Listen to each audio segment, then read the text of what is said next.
in front of Old Faithful. And can you imagine trying to get my guys to stay still for an Old Faithful picture? That was it. Okay, next, sleep apnea.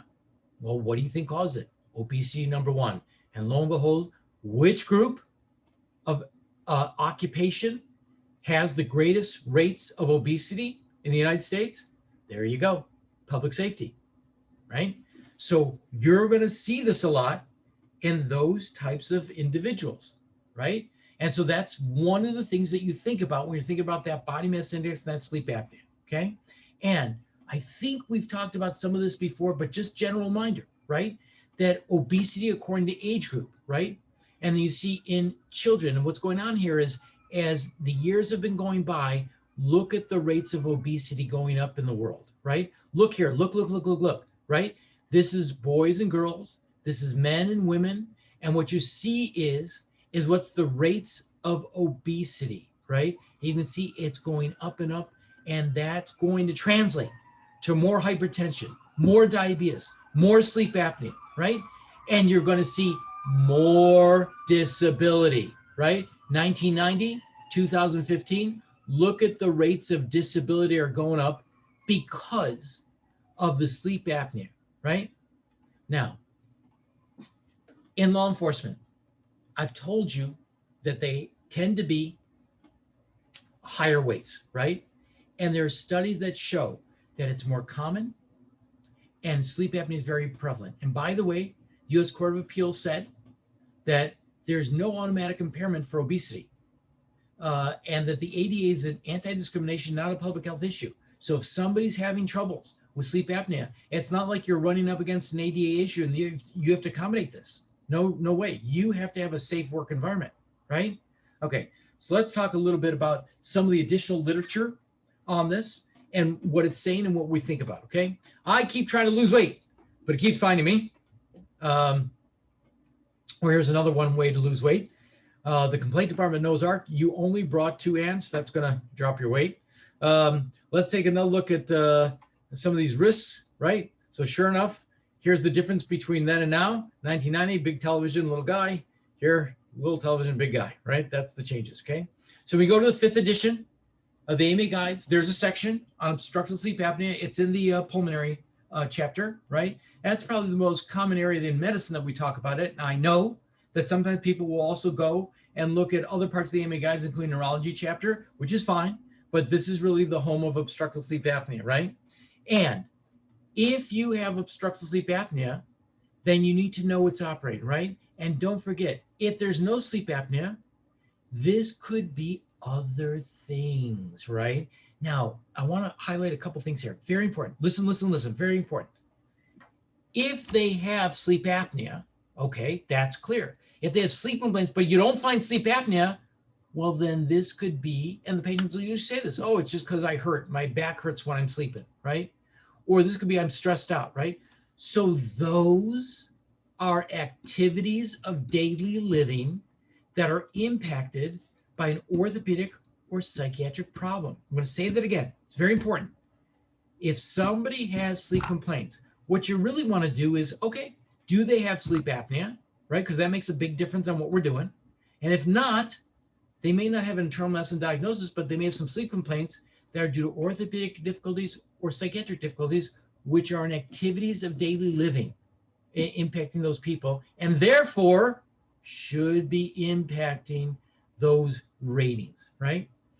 Some facilities, by the way, like UC San Diego, a lot of places now, just do pulse oximetry. They don't even give people sleep monitors. They just say, we're just going to take one of those little things. We're just going to check your oxygen. And they say, you know, if the oxygen doesn't drop much, then there's probably not much going on there, right? And so that's a quick, cheap way to look for alternative testing for sleep apnea, right?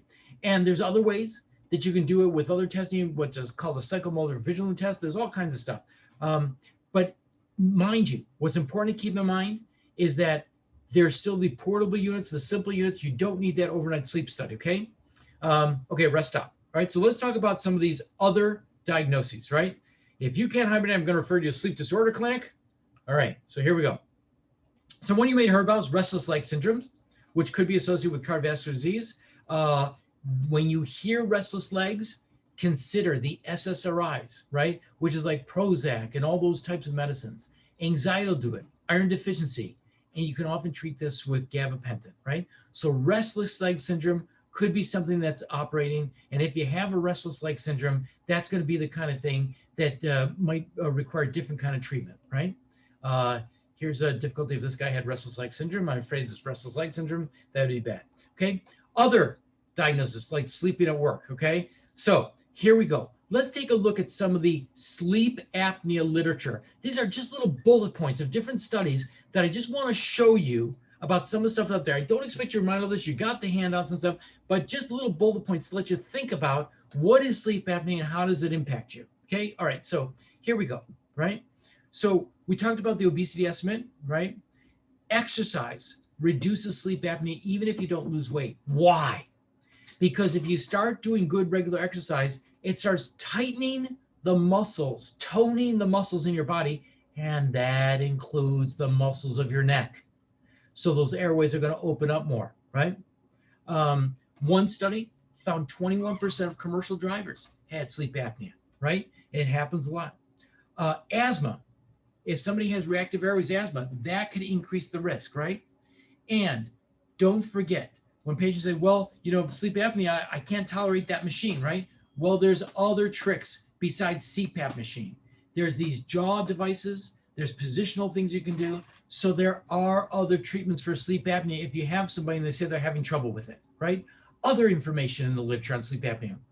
Transportation drivers in Japan have sleep apnea. The CPAP definitely helps symptoms. There's been some back and forth in the literature. Does it really benefit the cardiovascular system? In other words, if you have hypertension, diabetes, and you treat their sleep apnea, does it make it better?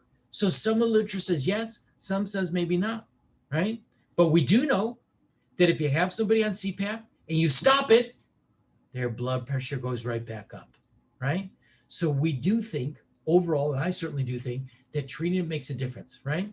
We know that if you use CPAP, if you treat the sleep apnea, your quality of life goes up, right? And this is more than what's called the MAD, which is mandibular advancement device. So you may have seen those. These are these little things that people put in their teeth and their mouth to try to make that jaw go forward. So it opens up that airway. And is it worth treating? Yes, right? Because if you treat it, then you don't have a loss of work productivity, right? If you treat it, you're better outcomes in surgery and other approaches, right? CPAP versus mandibular advancement device, we talked a little bit about that. Sleep impacts on the workplace health has economic impacts, meaning people are more productive if they get better sleep, which is why I'm telling you. If you say, well, I'm a go-getter, I do 5-6 hours, you're wrong. It's not enough. You've got to try to get more sleep, right? You have more sleep apnea, usually with greater amounts of obesity, you're going to have more musculoskeletal injuries, okay? And commercial drivers, we've talked about that group, right? Now,